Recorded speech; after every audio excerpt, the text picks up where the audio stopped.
Welcome student. आज के इस वीडियो में हम लोग पढ़ने वाले हैं प्रमेय। जानते हो कौन सा प्रमेय पढ़ेंगे? आप लोगों ने बहुत बार सुना होगा कि बहिष्क कोण दोनों अंतःअभिमुख कोणों के योग के बराबर होता है, बट कैसे होता है ये चीज़ हम लोग प्रूफ करना नहीं जानते हैं। तो आज के इस वीडियो में हम लोग इस प्रमेय को क्या करेंगे, प्रूफ करेंगे। तो वीडियो को इसकी मत कीजिएगा, वीडियो को पूरा फुल आज करते हैं तो इस प्रमेय को प्रूफ करना क्या करेंगे, सीख जाएंगे। तो सबसे पहले हम लोग एक बार प्रमेय को क्या करते हैं, पढ़ लेते हैं। यदि एक त्रिभुज की एक भुजा बढ़ाई जाए, मतलब कोई एक त्रिभुज है, जैसे कि हमारे पास त्रिभुज ए बी सी दिया है, त्रिभुज ए बी सी की कोई एक भुजा बढ़ाई जाए, जैसे कि हमारे बी सी भुजा को क्या किया गया है, बढ़ाया गया है, कहाँ तक, डी तक बढ़ाई जाए। तो इस प्रकार बना बहिष्क कोण। बहिष्क कोण का मतलब ये होता है कि बाहरी, बहिष्क मतलब कि बाहर, इस त्रिभुज से जो बाहरी कोण बन रहा है, यानी बाहर जो कोण बन रहा है, जैसे कि कोण क्या बन रहा है, 4, ये त्रिभुज से बाहर बन रहा है, तो इसी को बहिष्क कोण बोलेंगे। बहिष्क कोण दोनों अंतःअभिमुख कोणों के योग के बराबर होता है। दोनों अंतःअभिमुख, दोनों मतलब कि अंतः मतलब कि अंदर, इस त्रिभुज के अंदर, अभिमुख मतलब कि दोनों अभिमुख कोणों के योग के क्या होते हैं, ये बराबर होते हैं। मतलब हमारे कथन ये है कि कोण जैसे कि 1 और 2 को जोड़ा जाए, मतलब कि कोण 1 का प्लस कोण 2 जोड़ दिया जाए तो ये बराबर होंगे सिंगल किसके, कोण 4 के। यही हम लोग को क्या करना है, प्रूफ करना है, यानी सिद्ध करना है कि ये कैसे होते हैं। ठीक, तो यानी इस पर सवाल भी बहुत बार आप लोग पढ़े होंगे। जैसे कि इस पे सवाल ऐसे आता है, एक त्रिभुज दे देगा आपके सामने, कह देगा क्या, ऐसे एक त्रिभुज भी दे देता है। ठीक, मान लीजिए कि दोनों का मान दे देगा, इसका मान दे देगा 50, इसका मान दे देगा 70, और इसका मान पूछ देगा, कहेगा कि कोण 4, यहाँ पर मान लीजिए कि इसका नाम रख दिए 4, कहे कोण 4 का मान बताइए। तो आप लोग इस सवाल को इसी तरीका से लगाते हैं कि लिख देंगे क्या कि 50 प्लस कोण 70 इजकल टू कोण 4 हो जाएंगे। कैसे, तो यहाँ पर लिखते हैं बहिष्क कोण से। आइए दोनों के योग के बराबर क्या हो जाएंगे, ये बहिष्क कोण होता है, यानी दोनों को जोड़ देंगे तो डायरेक्ट ये बराबर हो जाएगा। तो कोण 4 का मान हो जाएगा 7, 5, 12, 120 अंश। तो ये बहिष्क कोण से बहुत बार ये सवाल को पढ़े भी होंगे। तो ये बहिष्क कोण जरूरी नहीं होता कि इधर ही बनेगा, ऐसे भी बनता है, ध्यान दीजिएगा। तो आप लोग ये नहीं कि हम ऐसे बनाए हैं, कभी कल आप लोग ऐसे देख लीजिएगा तो प्रूफ करना ईजी है, सभी एक ही तरीका से करते हैं। ऐसे भी ये बहिष्क कोण बन सकता है। ये भुजा को आगे इधर भी बढ़ा सकते हैं, यहाँ पर भी ये भुजा आ सकते हैं। ये मान लीजिए कि 4 हो जाएगा, ये 3 हो जाएगा, ये 1 हो जाएगा, ये 2 हो जाएगा। तो ये दोनों के योग के बराबर क्या होगा, बहिष्क कोण, यानी बाहरी वाला कोण। बात समझे? तो ये इधर भी बढ़ सकता है इस भुजा को, ये भुजा ऊपर भी बढ़ सकता है, ऐसे भी हो सकता है, ध्यान दीजिएगा। तो ये कितने टाइप का होता है, ऐसे भी हो सकता है। मान लीजिए कि यहाँ पर एक त्रिभुज है, ठीक, तो यहाँ से बना लीजिए, ठीक, ऐसे। तो यहाँ पर भी ये त्रिभुज बन सकता है, यहाँ पर भी बहिष्क कोण बन सकता है। तो ये किसके किसके बराबर होंगे, कैसे हम लोग पता करेंगे? तो देखिए, इसके साथ वाला छोड़ करके दोनों अंतःअभिमुख कोण होता है, ये वाला। तो ये वाला छोड़ दीजिए, बस यहाँ इसका मान और इसका मान, मान लीजिए कि ये दे दिया 1, 2, 3, तो हम लोग क्या होंगे, 2 + 3 के योग के क्या होंगे, बराबर होंगे क्या, 4। क्या होंगे, 4। इसी को हम लोग क्या कहते हैं, बहिष्क कोण बोलते हैं। क्या बोलते हैं, बहिष्क कोण 4 को।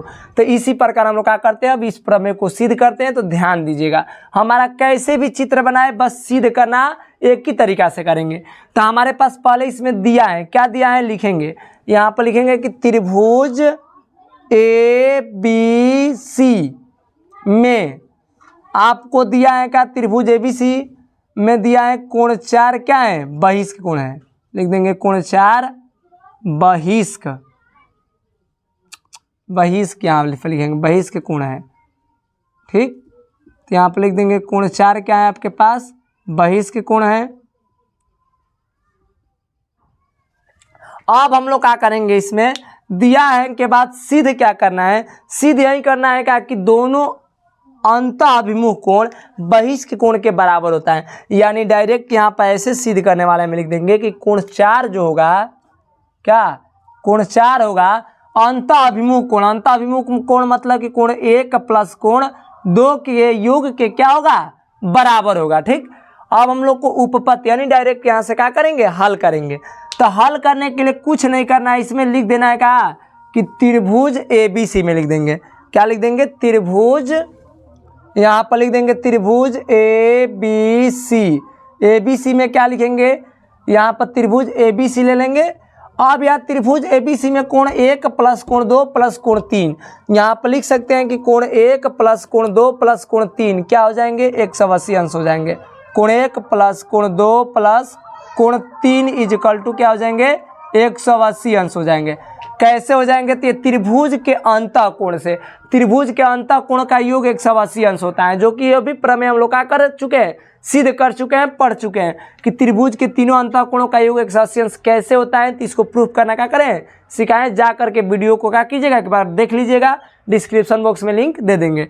तो ध्यान दीजिएगा कोण 1 प्लस कोण 2 प्लस कोण 3 इजकल टू 180 अंश, यहाँ पर लिख देंगे त्रिभुज के क्या अंतःकोण से, त्रिभुज के अंतःकोण से, यहाँ पर लिख देंगे अंतःकोण से, ये क्या हो जाएंगे त्रिभुज के अंतःकोण से कोण 1 कोण 2 कोण 3 का मान 180 अंश हो जाएंगे। अब ध्यान दीजिएगा सेम इसी प्रकार हम लोग कोण 3 प्लस कोण 4 लिख देंगे क्या कोण 3, इसको आप लिखने के बाद इसको समीकरण 1 दर्शा लीजिएगा, क्या दर्शा लेंगे समीकरण 1। अब यहाँ पे आप लिखिएगा क्या कि कोण 3 प्लस का कोण 4, क्या लिखेंगे कोण 3 प्लस का कोण 4 इक्वल हो जाएंगे 180 अंश। ये कैसे हो जाएंगे, तो ये हम कह देंगे क्या कि रैखिक युग्म से, जो 3 और 4 एक ही रेखा पे बन रहा है, मतलब कि एक रेखा है इसी पे क्या बन रहा है 3 भी बन रहा है इधर और इधर 4 भी बन रहा है, तो एक ही रेखा पे बना कोण कितना अंश होता है 180 अंश होता है। तो यहाँ पर लिख देंगे 180 अंश, तो कैसे लिख देंगे रैखिक युग्म से, क्या लिख देंगे रैखिक युग्म से। अब रैखिक युग्म से यहाँ लिखने के बाद अब क्या करेंगे ध्यान दीजिएगा, अब हम लोग इसको समीकरण 2 मान लेंगे, किसको समीकरण इसको क्या मान लेंगे 2 मान लेंगे। अब समीकरण 1 और समीकरण 2 से यहाँ पर लिख देंगे समीकरण 1 व समीकरण का चीज से 2 से, समीकरण 1 और समीकरण 2 से हम लोग क्या कह सकते हैं ध्यान दीजिएगा। समीकरण 1 और समीकरण 2 से देखेंगे तो राइट राइट आपका बराबर आ रहा है, तो हम लोग को लेफ्ट लेफ्ट भी कहेंगे तो क्या होता है बराबर होता है, तो इसलिए हम लोग लिख देंगे कोण 1 प्लस कोण 2 प्लस कोण 3 इक्वल हो जाएंगे किसके कोण 3 प्लस कोण 4 के।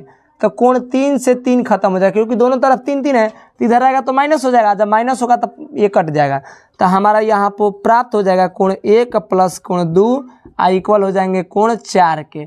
यानी वही बात हुआ कि ध्यान दीजिए कि कोण 1 प्लस कोण 2 किसके इक्वल है कोण 4 के, यानी वही बात हुआ कि हम लोग को कोण 4 क्या है बहिष्ठ कोण है, तो बहिष्ठ कोण दोनों अंतःभिमुख कोण के योग के क्या हो गए बराबर हो गए, यानी हम लोग क्या कर दिए प्रूफ कर दिए। तो इसी के साथ जय हिंद दोस्तों, अगर वीडियो समझ आए तो वीडियो को लाइक कीजिएगा, चैनल पे नए हो तो चैनल को सब्सक्राइब कीजिएगा। मिलते हैं नेक्स्ट वीडियो में, जय हिंद।